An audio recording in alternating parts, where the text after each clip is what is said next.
Hey folks, sorry for being a minute or so late. So, welcome to Embodied Resilience Wellness Clinic. We are located in London, Ontario, and as I said, I'm going to be doing a live weekly on Fridays at 1 o'clock and talking about kind of all things neurodivergence, and probably some other things as well. But that's kind of what we specialize in here in the clinic. So today I thought I would talk to you about what it means to be neurodivergent, because I think there's a lot of confusion when we talk about neurodivergence. So, sorry, I'm just getting over a cold, so I might be coughing a little bit more than usual. That's also why I have my halls. So my apologies. So yeah, when we say neurodivergence, kind of in the common kind of pop culture kind of parlance, we often mean autism, ADHD, or ADHD, which is autistic and ADHD. And prior to 2013, at least in the DSM, you were not able to be diagnosed with both ADHD and autism.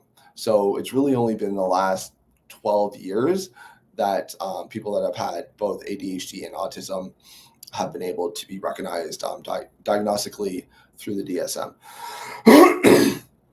which is not a long time.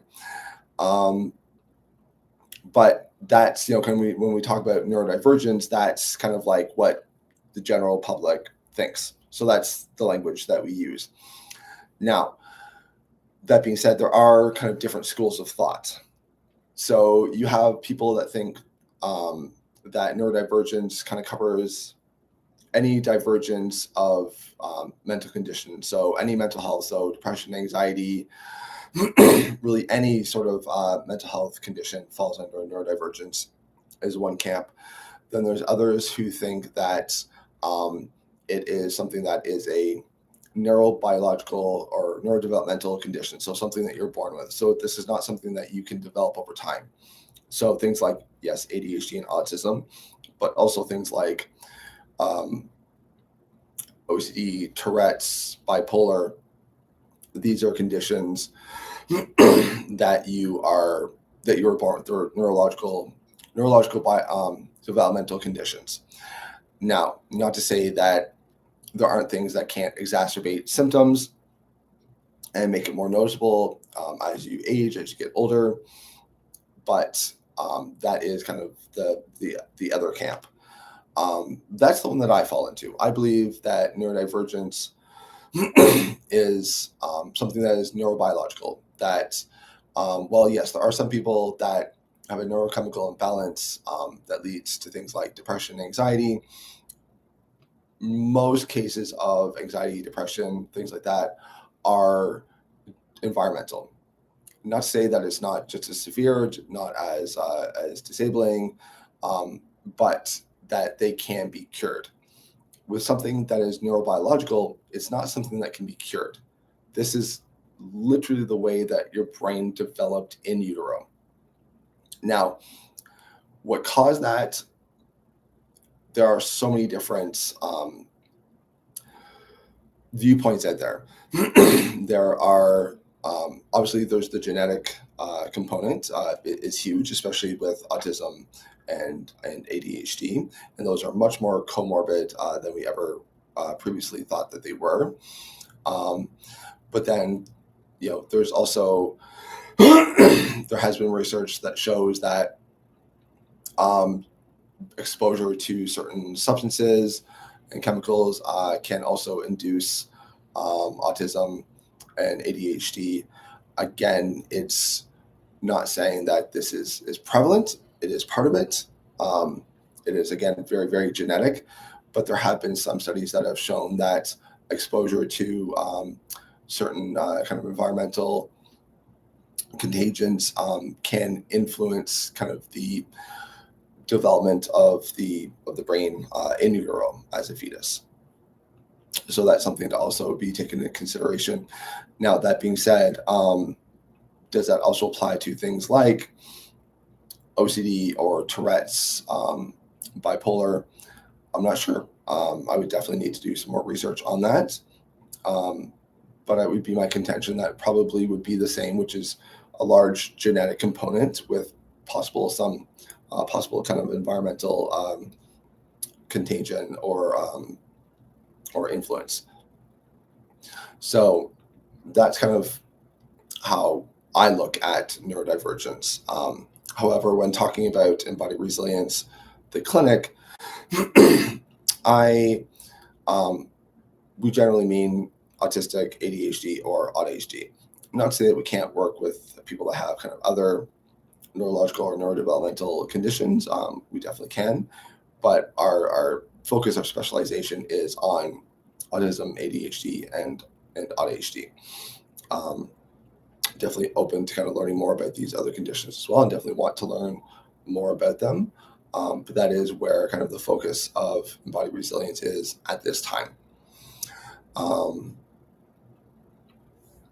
So that's kind of the idea around the neurodivergence in kind of the general population is ADHD, autism, and ADHD.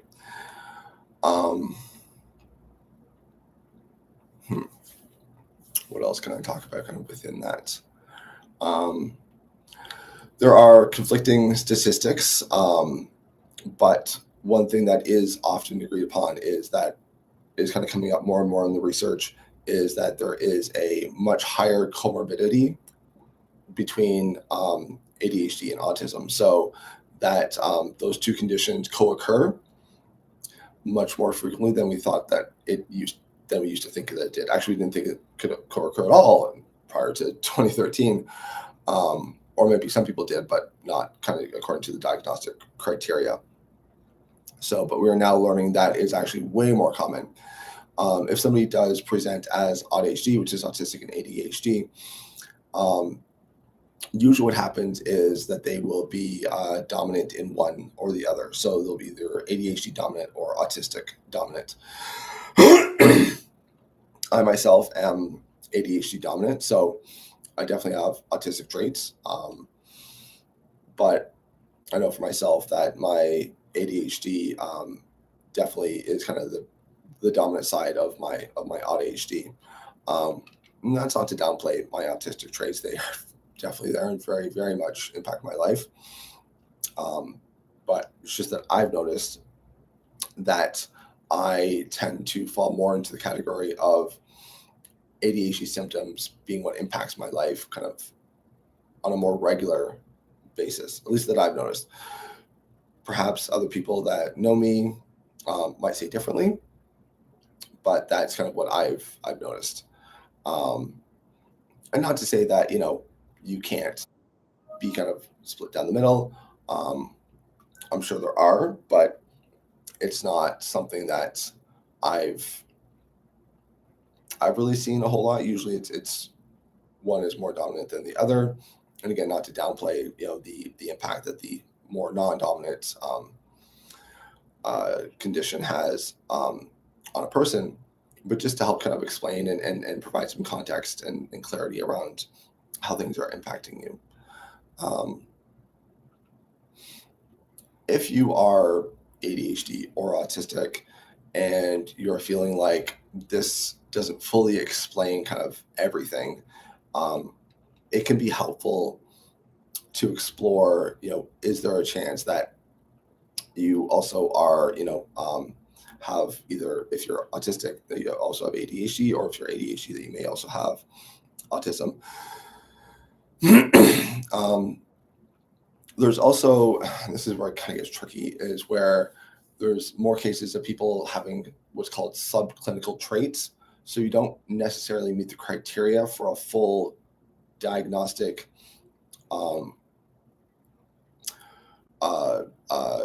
diagnostic criteria for a condition, but that you do experience a lot of the traits. So you'd be considered what is subclinical, which is probably why a lot of people are like, I don't necessarily identify as ADHD, but I do have traits of the other condition.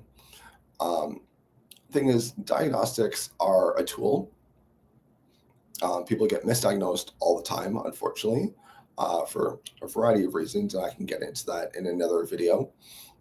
But even if you have subclinical traits, so you don't have the full kind of diagnostic, what would you fall into the full diagnostic criteria to be given a diagnosis, doesn't mean that those traits don't still impact your life, whether it be in a positive way, a negative way, or just in a difference, in kind of how it's impacting on your life. It doesn't have to be good. It doesn't have to be bad. It just is different. So, and again, not saying that if you have ADHD or autism that you necessarily have to have the other condition. It is quite possible to just have fully ADHD or fully autism. And if you don't want to identify as being ADHD or having, taking on that kind of that diagnostic criteria or diagnosis, doesn't mean that it wouldn't be helpful to do some research and to learn more about each condition and how it impacts you, or how it could present, because there's a lot of overlap between the conditions. Dr. Neff, Dr. Megan Anna Neff, has some great resources on her website. I believe it's Neurodivergent Insights. She has a lot of misdiagnosis Venn diagrams that she has that are, you can Google them quite easily. It kind of shows the overlap where there's like a lot of kind of overlapping traits. A lot of overlapping traits with some distinct differences. And it's not just for autism and ADHD. She has them for many, many conditions, because many of these mental health conditions or neurodevelopmental conditions have a lot of overlap, which makes diagnosing so tricky.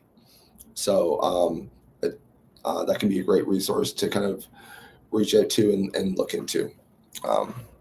I closed the video just to see, because it was distracting, because I tend to look up if it's above me, but there's nothing in the chat. So thank you for coming. And if you have any questions or comments or something that you would like me to speak about, please feel free to reach out on any of our socials, and I look forward to hearing from you. Thanks. Bye.